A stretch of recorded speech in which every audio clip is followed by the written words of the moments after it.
Assalamualaikum warahmatullahi wabarakatuh.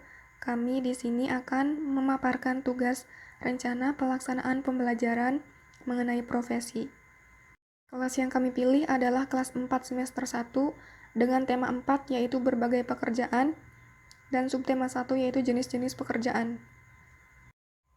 Yang pertama ada kompetensi dasar dan indikator. Mata pelajaran yang kami pilih adalah IPS dan PKN. Kompetensi dasar IPS yang kami gunakan adalah kompetensi dasar 3.3. Berdasarkan kompetensi dasar tersebut, maka kami merumuskan indikator menganalisis kegiatan ekonomi dan jenis-jenis pekerjaan berdasarkan wilayah tempat tinggalnya. Jadi, dalam menyampaikan materi mengenai jenis kegiatan ekonomi dan jenis-jenis pekerjaan ini, kami menyampaikannya dari wilayah terdekat dari siswa yaitu tempat tinggalnya sendiri. Yang berikutnya itu adalah kompetensi dasar 4.3. Dari kompetensi dasar tersebut, kami merumuskan indikator menjelaskan hasil analisis kegiatan ekonomi dan jenis pekerjaan berdasarkan wilayah tempat tinggalnya. Jadi, pada indikator sebelumnya itu siswa menganalisis kegiatan ekonominya apa saja. Nah, pada indikator yang berikutnya itu, siswa dapat menjelaskan hasil dari analisis yang telah dilakukannya tersebut. Selanjutnya, kompetensi dasar mata pelajaran PKN, kami menggunakan kompetensi dasar 3.2, yaitu mengidentifikasi pelaksanaan kewajiban dan hak sebagai warga masyarakat dalam kehidupan sehari-hari.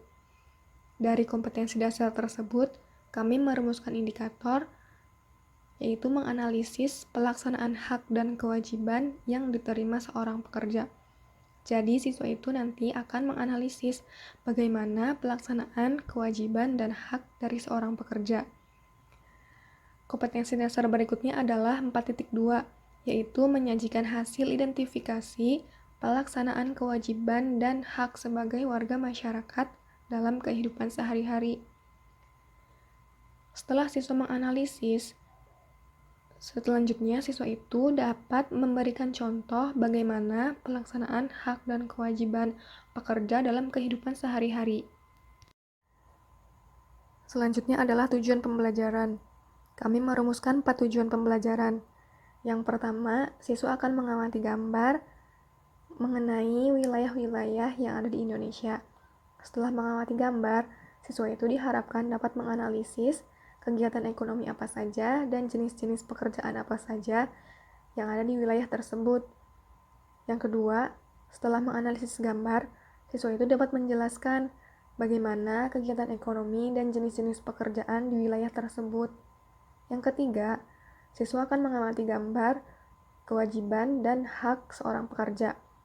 Setelah mengamati gambar, siswa itu diharapkan dapat menganalisis pelaksanaan hak dan kewajiban dari pekerja tersebut. Berikutnya, setelah menganalisis gambar, siswa itu dapat memberikan contoh bagaimana pelaksanaan hak dan kewajiban seorang pekerja di kehidupan sehari-hari. Selanjutnya saya akan menjelaskan mengenai materi pembelajaran, pendekatan dan metode yang akan digunakan, serta media dan sumbernya. Untuk materi pembelajarannya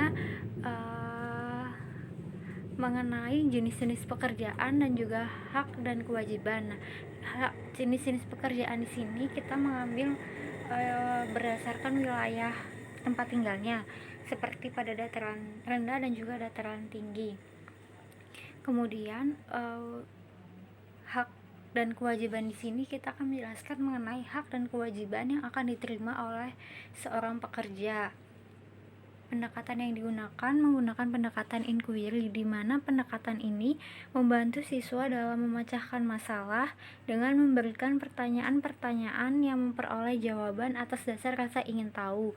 Kemudian metode yang digunakan berupa tanya jawab, penugasan, ceramah, dan juga demonstrasi. Media yang digunakan berupa gambar dan video. Untuk sumbernya sendiri, buku guru dan buku siswa kelas 4 tema 4 mengenai berbagai pekerjaan. Selanjutnya, kegiatan pembelajaran. Pendahuluan. Yang pertama, guru membuka pembelajaran dengan mengucapkan salam dan menanyakan kabar siswa. Tujuannya menanyakan gambar siswa adalah untuk mengetahui apakah semua siswa pada pembelajaran saat itu memiliki kondisi yang sehat semua, atau ada beberapa siswa yang kurang sehat, sehingga guru dapat mengantisipasinya. Kemudian yang kedua, guru mengecek kehadiran siswa. Di sini guru ingin mengetahui apakah semua siswa pada hari itu hadir semua atau ada yang tidak hadir. Yang ketiga, guru dan siswa membaca doa bersama-sama dengan dipimpin oleh ketua murid. Tujuannya adalah karena alangkah baiknya sebelum pembelajaran dimulai, kita melakukan berdoa terlebih dahulu agar pembelajaran yang dilakukan dapat bermanfaat. Yang keempat, guru melakukan apersepsi dengan mengulas pembelajaran pada pertemuan sebelumnya.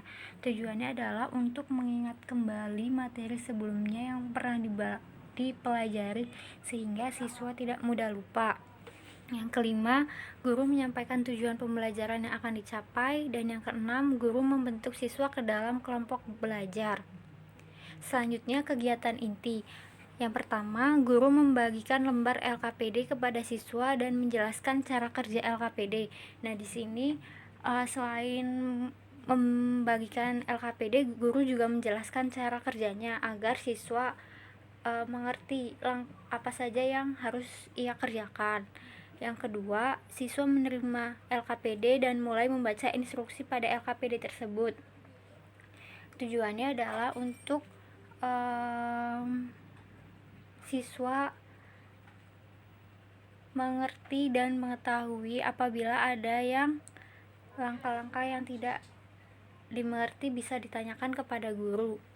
Yang ketiga, guru memberikan penjelasan terhadap gambar dan melakukan tanya jawab. Dan yang keempat, siswa diminta untuk mengamati gambar yang diberikan oleh guru.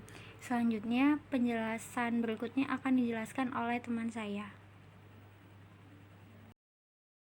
Baik, selanjutnya saya akan menjelaskan pada kegiatan inti.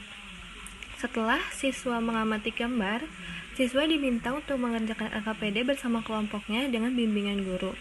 Kemudian, setiap kelompok maju untuk menjelaskan jawaban dari LKPD yang telah dikerjakan secara bergantian.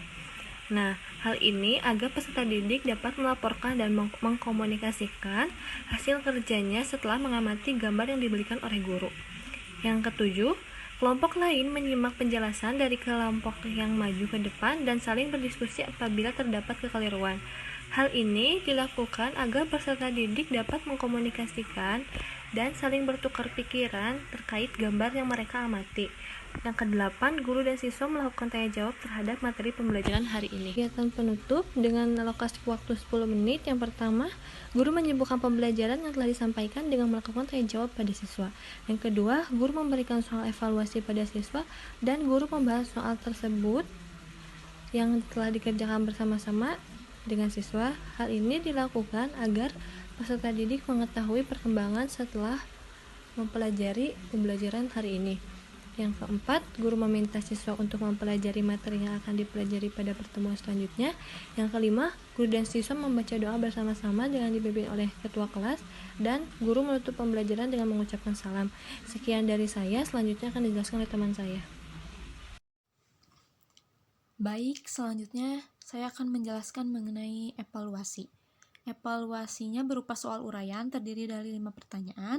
Pertanyaan pertama mengenai macam-macam mata pencaharian yang ada di Indonesia, karena sebelumnya telah dibahas mengenai mata pencaharian yang ada di Indonesia berdasarkan wilayah.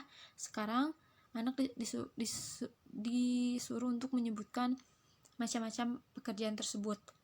Di nomor 2, anak diminta untuk mengkelompokkan macam-macam pekerjaan yang telah disebutkan sebelumnya berdasarkan pada penghasil barang dan penghasil jasa.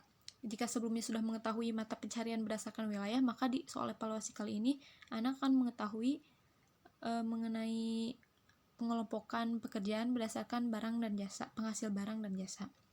Di pertanyaan nomor 3, mengenai hak dan kewajiban pekerja, karena di sebelumnya pembahasan di LKPD mengenai hak-hak pekerja, Dan sekarang di pertanyaan dievaluasi diminta untuk menyebutkan kewajiban yang harus dilakukan oleh pekerja.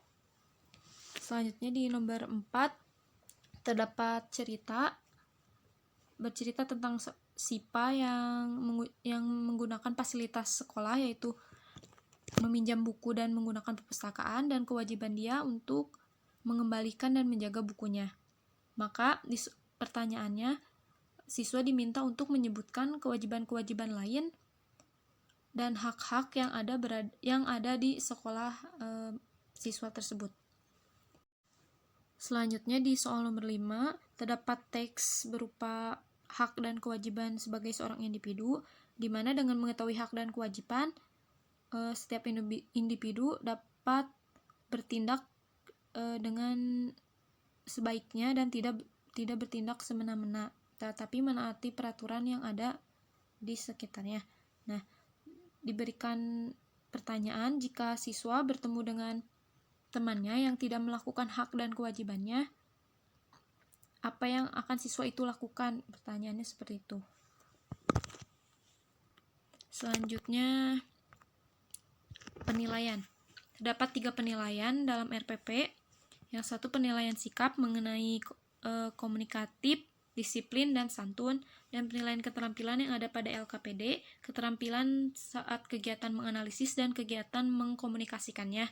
Dan yang ketiga penilaian pengetahuan yang terdapat pada soal evaluasi, melihat sejauh mana anak telah mengetahui materi.